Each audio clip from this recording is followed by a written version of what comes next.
ধনী আর গরিব এক দুই বন্ধুর ঘটনা আছে সূরা কাহাফে। একজন ধনী একজন গরিব বন্ধুর কথোপকথন আছে সূরা কাহাফের মধ্যে আছে। ওইখানে আছে যে ধনী বন্ধুর দুইটা বড় বিশাল আঙ্গুর খেজুরের বাগান ছিল। সে এই বাগান নিয়ে অহংকার করত, আর ওই বলতো যে গরিব বন্ধু, এগুলো তোমার আল্লাহ দিছে, তোমার উচিত এগুলো প্রত্যেকবার ভোগ করার সময় অথবা দেখানোর সময় মাশা আল্লাহ লা কুওয়াতা ইল্লা বিল্লাহ এটা বলা উচিত।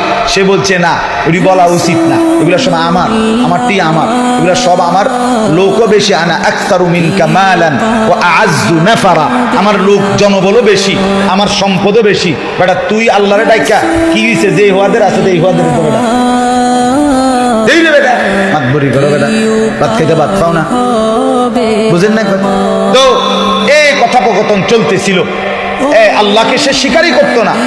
এই অবস্থায় তর্ক করতে গিয়ে একদিন এই অবস্থায় শেষ তর্ক করে ঘরে ফিরে গেছে ভোরবেলা।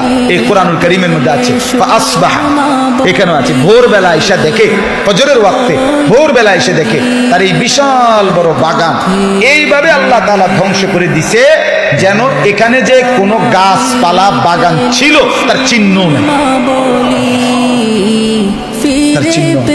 কোরআন শরীফে আছে ফাসবাহা ইউকাল্লিবু কাফাইহি, ভোরবেলা সে তার দুই হাত এটা দেইখা কসলাইতে লাগলেন।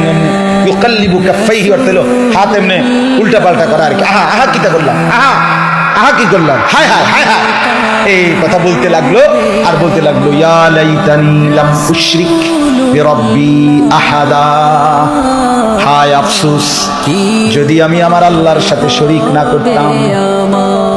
ইয়া লাইতানি লাম উশরিক বিরাব্বি আহাদা, হায় আফসোস যদি আল্লাহর সাথে শরীক না করতাম।